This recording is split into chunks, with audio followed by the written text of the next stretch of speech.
17 jaar geleden presenteerde Erik Hartman de succesvolle talkshow Boomerang. Een programma dat voor de nodige opschudding zorgde.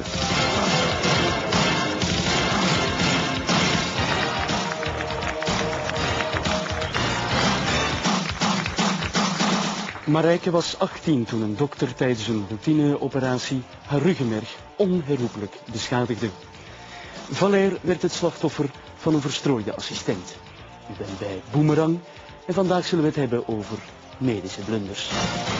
Boomerang, dat was ik. Boomerang, dat was van mij. Het was het allereerste programma op televisie waarin open en bloot over verdriet, over emotie werd gesproken. Over seksualiteit ook wel, over alles eigenlijk, maar zo open.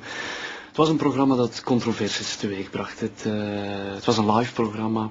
Het werd met argusogen gevolgd. Ik wist van zodra ik een misstap zou begaan, ja, dat ik eraan zou gaan. En tijdens mijn programma over medische blunders liep het behoorlijk fout. Wat is er precies gebeurd bij jou, Marijke?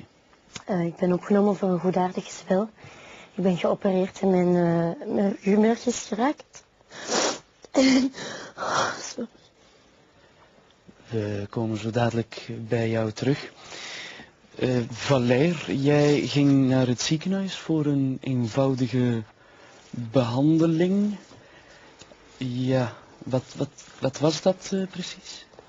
Wel, Excuseer. wel, ik heb dus enorm veel last van kerelontstekingen. En dat had blijkbaar te maken met mijn amandelen. Met uw amandelen.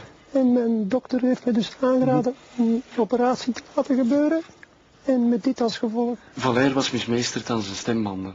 En toen hij mij aansprak, ja, er kwam zo'n gek geluid uit. Ik moest zo ontzettend lachen. Maar ik wist natuurlijk van, ik mag hier niet lachen. Ik mag hier niet lachen. Dus ik probeerde mijn lach in te houden. Maar hoe meer ik mij probeerde te concentreren op de ernst, ja, hoe meer ik voelde van, dit hou ik hier niet uit. Dit hou ik niet uit. Het was afschuwelijk.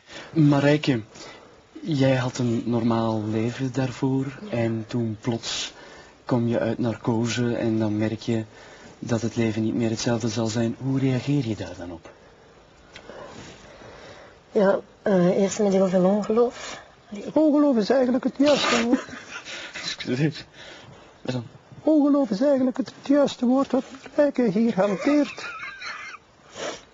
Ja, dat... Omdat, dat was bij mij dus ook mijn eerste gewaarwording. Dat ik dacht, dat kan niet.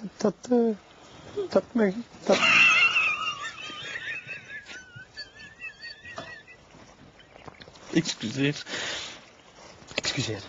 dames en heren. Dus, je probeert dan terug je toekomst.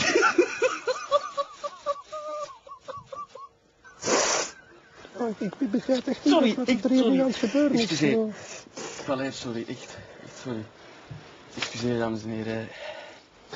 Dat betekent ook dat bijvoorbeeld, ja, seksualiteit ook een groot probleem bijvoorbeeld wordt. Ja, mijn vriend heeft het gewoon gedaan gemaakt. En ik neem hem daar ook niet kwalijk. Plus het feit, als je met seks omgaat, is het niet alleen het fysieke dat telt, maar ook soms de lieve woordjes.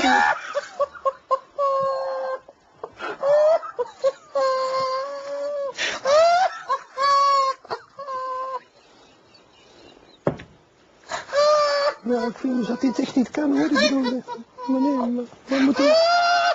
moeten we nu nog antwoorden of niet? Want ja, dat is wel echt liever. Excuseer, voor de mensen thuis bij de excuses hiervoor. We hadden een vraag uit het publiek aan de...